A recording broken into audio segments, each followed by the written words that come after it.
Hello friends, welcome to my YouTube channel. आज हम Argentina की क्लाइमेट पर चर्चा करेंगे।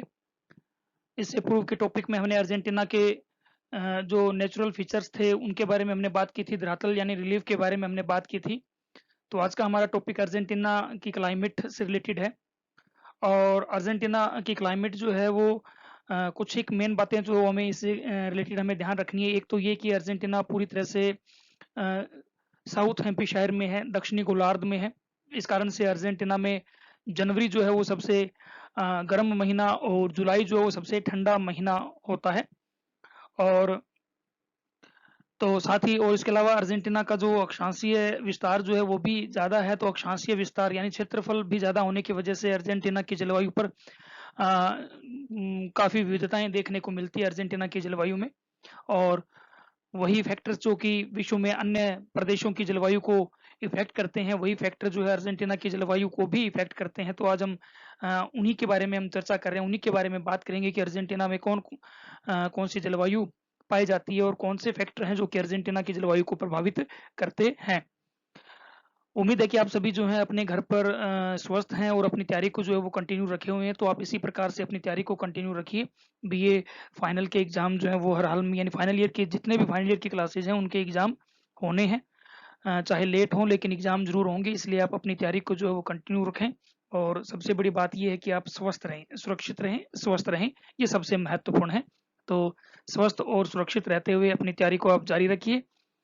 तो चलिए हम शुरू करते हैं अर्जेंटीना की जलवायु के बारे में। तो जलवायु किसी भी एरिया की जलवायु जो है उस जलवायु पर डिपेंड करता है कि वहाँ के लोगों का रहन-सहन, वहाँ के लोगों का डेवलपमेंट जो है वो कितना हो पाएगा। क्योंकि जो जलवायु बहुत ज़्यादा कठोर जलवायु के जो एरिया हैं वो और वो भी मानव बसाव के अनुकूल नहीं है, इसलिए वहाँ पे डेवलपमेंट ज़्यादा नहीं होता।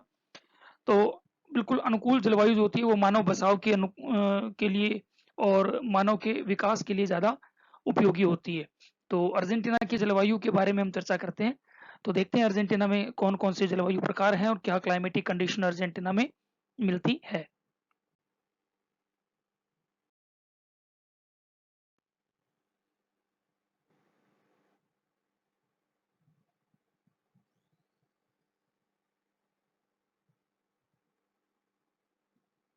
तो चलिए बात करते हैं हम अर्जेंटीना की जलवायु पर।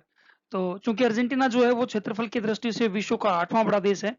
तो क्षेत्रीय विस्तार अधिक होने की वजह से अर्जेंटीना की जलवायु में विविधता होना जो है वो एक स्वाभाविक है।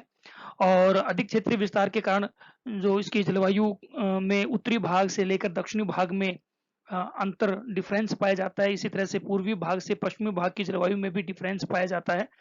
तो चलो हम जानने का प्रयास करते हैं कि अर्जेंटीना में ये जो क्लाइमेटिक डिफरेंसेस है ये किस प्रकार के हैं।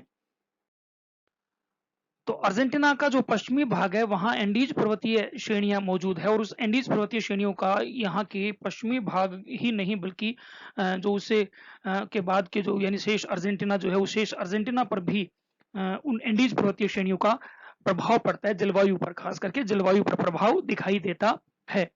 और पूर्वी भाग पर जो है अटलांटिक महासागर की निकटता का स्पष्ट प्रभाव दिखाई देता है। अगर हम एंडीज पर्वतों के प्रभाव की बात करें तो जो एंडीज पर्वतों की वजह से ही पेटागोनिया पठार और ग्रान चाको प्रदेश, आपको याद हो तो हमने जो अर्जेंटीना के भौतिक प्रदेश किए थे उस भौतिक प्रदेश में हमने बात की थी कि ये जो देखिए आप अर्जेंटीना के उत्तरी पश्चिमी भाग, ये जो उत्तरी पश्चिमी भाग है मैप में आप देखिए तो उत्तरी पश्चिमी भाग ये ग्रान चाको प्रदेश है, जबकि अर्जेंटीना का ये जो दक्षिणी भाग जो है ये दक्षिणी भाग है पेटागोनिया पठार। तो ये रोकीज पर्वतीय तलहटी की वजह से, रोकीज पर्वतों की वजह से इन क्षेत्रों में जो है वृष्टि छाया क्षेत्र मिलते हैं। हैं ये, यानी एंडीज पर्वतों को पार करके प्रशांत महासागर की हवाएं यहाँ तक नहीं पहुंच पाती, इसलिए यहाँ वर्षा कम हो पाती है। तो ये वृष्टि छाया क्षेत्र है और वर्षा कम प्राप्त कर पाते हैं। दूसरी ओर यदि पूर्वी तटीय भागों को अगर हम देखें तो जो पूर्वी तटीय भाग है वो अटलांटिक महासागर के नजदीक है। तो अटलांटिक महासागर की निकटता की वजह से यहाँ पर वर्षा भी अधिक होती है और तापीय विविधता भी कम पाई जाती है। देखिए दो मैप के जरिए आपको अर्जेंटीना में तापमान की कंडीशन जो है वो बताई गई है। तो ऊपर का जो मैप है इसमें दिसंबर, जनवरी और फरवरी के तापमान की कंडीशन आपको दिखाई गई है।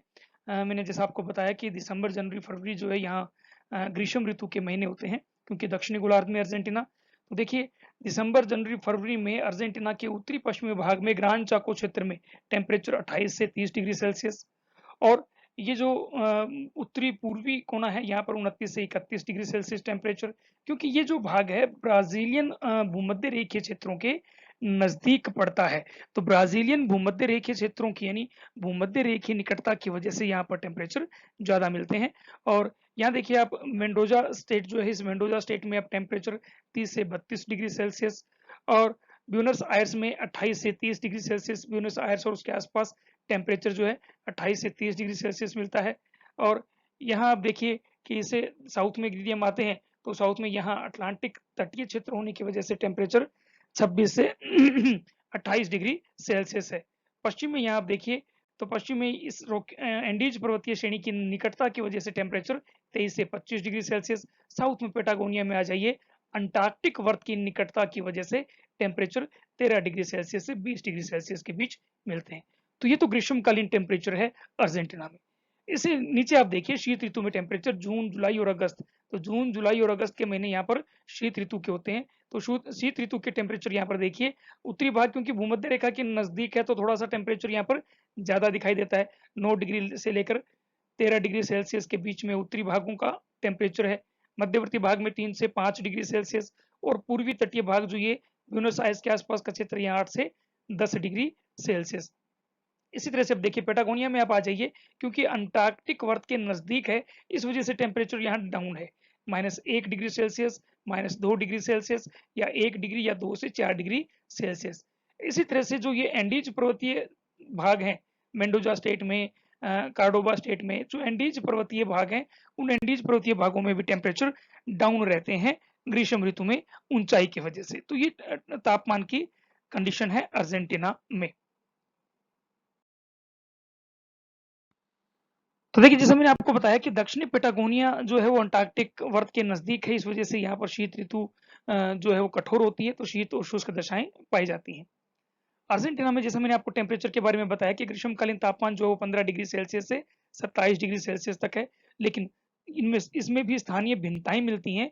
और उत्तरी जैसे मैंने आपको बताया उत्तरी भागों में टेम्परेचर जो है वो 30 डिग्री सेल्सियस है उससे भी ज्यादा चला जाता है। और दक्षिणी गोलार्ध में स्थित होने की वजह से जनवरी यहाँ का सबसे गर्म महीना होता है। शीतकालीन तापमान की अगर बात करें तो 5 से 15 डिग्री सेल्सियस का औसत यहाँ पर रहता है, लेकिन उसमें भी स्थानीय भिन्नताएं मिलती है। जैसे मैंने आपको बताया कि पेटागोनिया जो दक्षिणी पेटागोनिया है वहां पर और उच्च एंडीज के क्षेत्र है वहां पर तापमान माइनस में भी चले जाते हैं। जुलाई यहाँ का सबसे ठंडा महीना होता है। वर्षा का औसत देखें तो 50 से 100 सेंटीमीटर है, लेकिन उसमें भी वेरिएशंस मिलते हैं। पूर्वी तटीय भागों में वर्षा की मात्रा ज्यादा है, खास करके इस मैप में आप देखिए ये जो पार्ट है यहाँ पर वर्षा की मात्रा ज्यादा है, तो इस भाग में वर्षा की मात्रा 150 सेंटीमीटर या उससे भी ज्यादा होती है, 200 सेंटीमीटर तक। इससे जैसे जैसे हम पश्चिम की ओर बढ़ते जाते हैं वर्षा की मात्रा कम होती जाती है। इसी प्रकार से ये ला प्लाटा के आसपास का ये जो एरिया है, तो ला प्लाटा के आसपास के इस एरिया में भी महासागरीय निकटता की वजह से वर्षा की मात्रा 100 से 125 सेंटीमीटर के बीच होती है। इससे जैसे जैसे हम आगे की तरफ पश्चिम की तरफ बढ़ते हैं वर्षा की मात्रा कम होती जाती है। तो वर्षा का इसमें ट्रेंड देखिए, यहाँ वर्षा जो है वो उत्तर पूर्व से दक्षिण पश्चिम की ओर कम होती जा रही है। यानी वर्षा उत्तर पूर्व से आने वाली जो हवाएं हैं उन हवाओं की वजह से ही अर्जेंटीना में वर्षा होती है।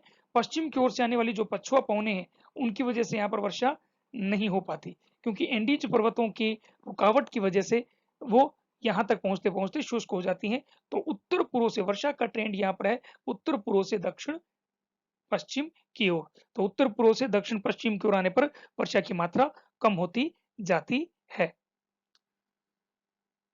तो देखिए तो पूर्वी तटीय भागों में वर्षा क्या है 150 सेंटीमीटर या उससे ज्यादा, जबकि पेटागोनिया और चाको प्रदेश में वर्षा जो है 25 सेंटीमीटर से भी कम मिलती है। तो ये चाको क्षेत्र है, इस चाको क्षेत्र में वर्षा 25 सेंटीमीटर से कम, और ये पेटागोनिया क्षेत्र है यहाँ वर्षा 25 सेंटीमीटर से कम होती है। तो ये वर्षा का ट्रेंड है अर्जेंटीना में। चलिए बात करते हैं अर्जेंटीना के जलवायु प्रदेशों के बारे में। तो अर्जेंटीना जैसे मैंने आपको बताया कि अर्जेंटीना की जलवायु पर अक्षांशीय विस्तार, महासागरीय निकटता और उच्चावचीय प्रभाव जो है स्पष्ट रूप से दिखाई देता है। अर्जेंटीना में देखें तो सामान्यतः 5 जलवायु दशाएं मौजूद है। सबसे पहली है आर्द्र उपोष्ण जलवायु। तो अर्जेंटीना का जो पूर्वी तटीय भाग जो है पूर्वी तटीय भाग विशेषकर अर्जेंटीनाई मेसोपोटामिया, पूर्वी ग्रांड चाको और पूर्वी पंपा, उन क्षेत्रों में ये जलवायु जो है आर्द्र उपोष्ण जलवायु पाई जाती है। तो अर्जेंटाइन मेसोपोटामिया, पूर्वी ग्रांड चाको और पूर्वी पंपा में। यहाँ वार्षिक वर्षा का औसत 100 सेंटीमीटर है, लेकिन पूर्वी भागों में जो है जैसा कि मेसोपोटामिया क्षेत्र है वहाँ पर वर्षा 150 से 200 सेंटीमीटर तक भी होती है। ला प्लाटा के आसपास वर्षा जो है वो 150 सेंटीमीटर तक रहती है और इसके पश्चिमी भागों में वर्षा 50 से 100 सेंटीमीटर। तापमान जो है 15 से 27 डिग्री वार्षिक टेम्परेचर रहता है। दूसरी जलवायु का प्रकार है उष्ण स्टेपी जलवायु। तो साल्टा, काटामार्का, डेल स्टेरो और ला रियोजा प्रांतों में ये जलवायु पाई जाती है। साल्टा, काटामार्का, डेल स्टेरो, ला रियोजो, तो वहां पर ये जलवायु पाई जाती है। क्योंकि समुद्र तट से ये दूर स्थित है और साथ में वृष्टि छाया क्षेत्र है, तो यहाँ पर वार्षिक वर्षा का औसत 25 सेंटीमीटर से भी कम रहता है और तापमान जो 10 से 27 डिग्री सेल्सियस के मध्य वार्षिक तापमान मिलता है। तीसरी जलवायु का प्रकार है अर्धशुष्क स्टेपी जलवायु। तो पूर्वी निग्रो, ला पंपा और सेंट लुई प्रांतों में ये जलवायु पाई जाती है। यहाँ वार्षिक वर्षा का औसत जो है 25 से 40 सेंटीमीटर और तापमान 15 से 27 डिग्री सेल्सियस मिलता है। चौथा जलवायु प्रकार है उष्ण मरुस्थलीय जलवायु, जो कि पेटागोनिया का मकर रेखा के आसपास का जो क्षेत्र है वहां पर इस प्रकार की जलवायु मिलती है। तो उत्तरी पश्चिमी अर्जेंटीना में भी ये जलवायु है और साथ में पेटागोनिया प्रदेश में भी ये जलवायु पाई जाती है। इस जलवायु में सर्दियां कठोर, गर्मियां जो है वो गर्म होती हैं और वर्षा जो है वो 25 सेंटीमीटर से कम ही मिलती है। खास करके जो अल्टो चाको है, अल्टो चाको यानी शुष्क चाको का क्षेत्र इसमें शामिल किया जाता है और पेटागोनिया क्षेत्र इसमें शामिल किया जाता है। नेक्स्ट, पांचवा जलवायु प्रकार है पर्वतीय जलवायु। तो पश्चिमी अर्जेंटीना में एंडीज पर्वतीय क्षेत्रों में ये जलवायु प्रकार मिलता है। खास करके मेंडोजा प्रांत जो है उसमें ये जलवायु प्रकार देखने को मिलता है। 1000 मीटर तक के ऊंचे भाग जो है वह 15 से 25 डिग्री सेल्सियस टेम्परेचर के मिलता है। 3000 से 5000 मीटर तक जो है टुंड्रा प्रकार की जलवायु दशाएं और 5000 मीटर से ऊपर अल्पाइन जलवायु दशाएं पाई जाती हैं। तो ये 5 जलवायु प्रदेश या प्रकार जो है वो अर्जेंटीना में पाए जाते हैं।